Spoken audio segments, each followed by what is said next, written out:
तुम बोलो अफसर में क्या कहेंगे? कल जो है इम्तियाज जलील में आरोप लगाया कि एक जो है तो 2 नंबर धंधे करके बड़ा हुआ और एक ब्लैक करके जो है तो बड़े हुए। देखिए, सबसे पहले मैं बता दूं आप लोगों को कि जो आपने बोला कि नंबर 2 के धंधे करके एक बड़ा हुआ और एक ब्लैक करके बड़ा हुआ, तो मैं आप लोगों को बता दूं कि ये कॉलेज लाइफ से, जब ये कॉलेज में था, जब से लड़कियां सप्लाई करने का इसका धंधा है, तब से लड़कियां सप्लाई करता। पूना में जाकर 17 साल उनने एनडीटीवी में बड़े बड़े उद्योगपति, बड़े बड़े बिजनेसमैन, बड़े बड़े लोगों को लड़कियां सप्लाई करके वो यहां तक आया। इसका धंधा, इसका कारोबार लड़कियां सप्लाई करने का कॉलेज पीरियड से है। और ये जब फोटोग्राफर था, कैमरामैन, तब से लड़कियां सप्लाई करता। इसका पूना में अनेक लड़कियां सप्लाई इसने किया, बिजनेसमैन, उद्योगपति, अनेक बड़े बड़े 5 स्टार होटल्स वालों को, इनको उनको सबको, और पैसे वाला बना। अब आप देखो, वो 6,000 की नौकरी करता था एज ए फोटोग्राफर। जब मैं पहला नगर सेवक बना और उसके बाद विरोधी पक्ष नेता बना, तो वो एक एज ए फोटोग्राफर था। और हम दौड़ा साहब जब प्रचार के लिए निकलते थे तो बालकनी में की सीट पे बैठता था। उसकी हैसियत औकात ये थी, उसको बोलते थे, ए चल ये ग्रुप की फोटो ले। दौड़ा साहब बोलते थे, इधर आ, ये फोटो ग्रुप की फोटो ले। मैं बोलता था, चल ये ग्रुप की फोटो ले। लेकिन उसने यहां से जाने के बाद में पूना में इतनी लड़कियां सप्लाई किया, गोवा से लड़कियां बुलाया, बॉम्बे से लड़कियां बुलाया, रशिया से लड़कियां बुलाया, अनेक बड़े बड़े उनने इंटरनेशनल लड़कियां बुला के लड़कियां सप्लाई करने का कारोबार किया। और इसलिए आपने देखा होगा कि जो 6,000 की नौकरी कर रहा था एनडीटीवी में, जो 30,000 की नौकरी कर रहा था, करोड़पति अब्जोपति कैसे बनेगा, एक मन्नत बनाया, दूसरा मन्नत बनाया, तीसरा बाबा जानी दुर्रानी से 8.5 करोड़ रुपए का प्लॉट लिया, दुबई में प्रॉपर्टी लिया, कनाडा में प्रॉपर्टी लिया, बॉम्बे में प्रॉपर्टी लिया। तो ये सारा पैसा इसके पास जो है लड़कियां सप्लाई करने का, ये दल्ला है, दलाल। ये वहां भी दलाली करता था और यहां भी दलाली करता है। ये दलाल होकर इतना बड़ा बना, नहीं तो इसकी पगार क्या थी? 78,000 आमदार में और 1,30,000 खासदार में। कोटे आदि प्रॉपर्टी इसने किया पूरा। इसका अभी भी कारोबार लड़कियां सप्लाई करने का, लड़के ही सप्लाई करके इतना बड़ा बनाओ। असदुद्दीन ओवैसी की जहां भी गर्दी होती है वहां पहुंच जाते बोले। अरे बेटे बच्चों, असद ओवैसी की मुट्ठी भर के पब्लिक थी और अफसर खान ने उसी आम खास ग्राउंड पे पीएम के साथ वहां पर सभा किया, सीएमओ के साथ सभा किया, माननीय आदरणीय हमारे नेता शरद पवार साहब के साथ वहां पर सभा किया। 50,000, 60,000, 70,000 पब्लिक वहां पर मैंने सभा किया। तू तो जुम्मा हर दिन हो रहा तेरे को राजकारण में आके, और तू बोल रहा कि जहां पब्लिक देख के अफसर खान वहां पर आ गया। अरे अफसर खान वहां से जा रहा था, अफसर खान ने पदयात्रा किया भीमनगर भौसिंगपुरे में, और मेरी गणेश कॉलोनी में मीटिंग थी 9:30 बजे, तो इसलिए हम फास्ट जा रहे थे। और इसकी पब्लिक जो छूट करा, इसके जो गुंडे आए, ये गुंडे 700-800 गुंडे थे, हमारे सामने आके धतिंग करने की कोशिश की। पहले उन्होंने हमारे आगे गाड़ी जा रही थी पंजे की, उसका झंडा तोड़ा, उसका झंडा उन्होंने उखाड़ के फेंका। 700-800 पब्लिक थी। अफसर खान को चिल्लाने लगे, बोलने लगे। जब अफसर खान नीचे उतरा तो सब भागे। और मेरा लड़का, ये शेर बब्बर है, और शेर बब्बर के लड़का अशरफ खान जब उनके आंख पे गया, जब उनको बोला चिल्लाकर, तो 700-800 गाड़ियों के साथ गिर गए। कोई सिटी क्लब में भाग रहा, कोई उधर भाग रहा। अरे ये गुंडागर्दी करने का काम गोर गरीब लोगों पे करो, शेर बब्बर पे और शेर बब्बर के बेटे पे आप गुंडागर्दी कर नहीं सकते, और तुम्हारी गुंडागर्दी चलेंगे नहीं। ऐसा मैं आपके माध्यम से कहना चाहता हूं। आप लोग करते गुंडे का उन्होंने। अरे गुंडे, उसके पास गुंडे पले हुए, वो गुंडे पाल रहा।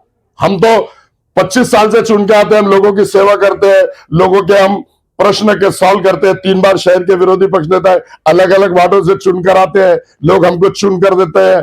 इसलिए देते हैं कि हम गोर गरीब लोगों के काम करते हैं। हम वक्फ बोर्ड की प्रॉपर्टी खाते नहीं, हम गोर गरीब लोगों की प्रॉपर्टी खाते नहीं, हम गुटखे का धंधा करते नहीं, हम रेती का धंधा करते नहीं, हम बायोडीजल का धंधा करते नहीं, हम लड़कियां सप्लाई करते नहीं। सारे नंबर 2 के धंधे इसके हैं, ये करता है सारे नंबर 2 के धंधे। ऐसा मैं आपके माध्यम से स्पष्ट कहता हूं। टिकट ब्लैक करके बड़े हुए। अरे मैं तो बता दिया ना, लड़के सप्लाई करके इतना बड़ा करोड़पति अब्जोपति बन गया। उस सबसे बुरा धंधा अगर कोई है तो लड़की सप्लाई करने का है। ये कारोबार करके इतना बड़ा आदमी बनाओ। सर, पुलिस अभी 2 दिन के पहले का मामला था, कलीम कुरैशी मामले में प्रशासन को धमकी देना उनका या डराना घातक चीज है। आज पुलिस कमिश्नर ने उन्हें बुलाया था, तो इसे कैसा देखते हैं सर आप? देखो, पुलिस कमिश्नर अगर कहीं भी कुछ प्रकरण होगा तो पुलिस कमिश्नर अपने तरीके से लॉ एंड ऑर्डर खराब नहीं होना। चाहे गुनाह कोई भी करो, चाहे मैं करो, वो करो या कोई और करो, police commissioner law and order खराब नहीं होना, कार्रवाई करेंगे ना। और उन्होंने रीतसर कार्रवाई किया और कार्रवाई उन्होंने बराबर किया, ऐसा मैं आपके माध्यम से बताना चाहता हूं।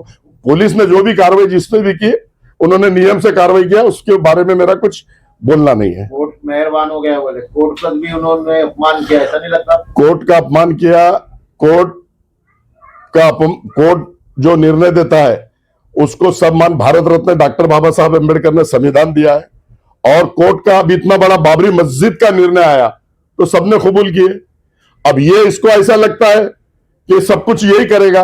अरे लेकिन कोर्ट ने जब उनको बेल दिया तो तेरा बोलने का राइट ही नहीं, उसके ऊपर कोर्ट ऑफ कंडम केस होना चाहिए, ऐसा मैं आपके माध्यम से बताना चाहता हूं। पे कर रहे बोले आप लोग।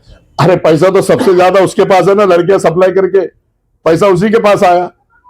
हमारे पास कहां पैसा है? हम तो गौर गरीब लोगों के काम करते हैं। गुटखे का कारोबार और टिकट ब्लैकमेलिंग, टिकट ब्लैक, ये कारोबार, नशे के कारोबार, सब मैंने आपको बता दिया। सब नशे के कारोबार वो करता, बटन के कारोबार वो करता, रीति के कारोबार वो करता, अनाज का भी कारोबार वो करता। गुटके वाले से 40 लाख रुपए महीना लेता था। दिल्ली में मीटिंग हुई और असलम गुटके वाला, उसके पास 40 लाख रुपए हर महीना लिया उसने। अब 5 साल का टोटल मारो आप। ऐसा ब्लैकमेलर है, सबको ब्लैकमेल करता है। एक मारवाड़ी के पास गोडाउन पे गुटके पे रेड मारा, इधर अनवर के साथ पार्टनर बन गया। अनवर के साथ लाखों करोड़ों रुपए उसने कमाया। नंबर 2 के धंधे भी सारे इसी के हैं, मैं आपके माध्यम से स्पष्ट कहता हूं।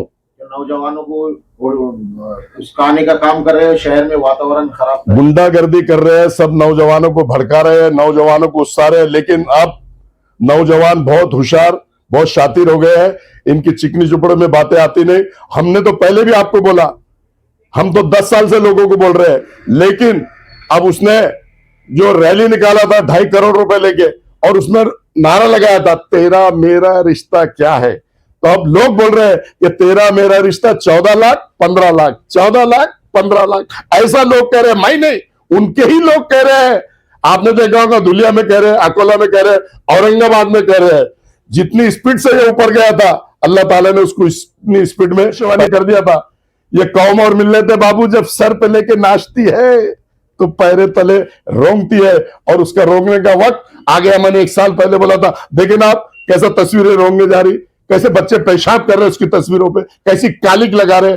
अब ये खत्म हो चुका, अब ये शून्य हो चुका। अब वही कारोबार फिर से कर, वही लड़कियां सप्लाई कर, पूना में जाके, बॉम्बे में जाके, अब तेरे को वही कारोबार बचा और वही करते रहेंगे तुम्हें, ऐसा मैं आपके माध्यम से बताना चाहता हूं। उन्होंने एमआईएम ने बीजेपी को सपोर्ट की। अरे वो तो बी टीम बोलते थे बीजेपी की, अब पूरी तरह एक्सपोज हो गई।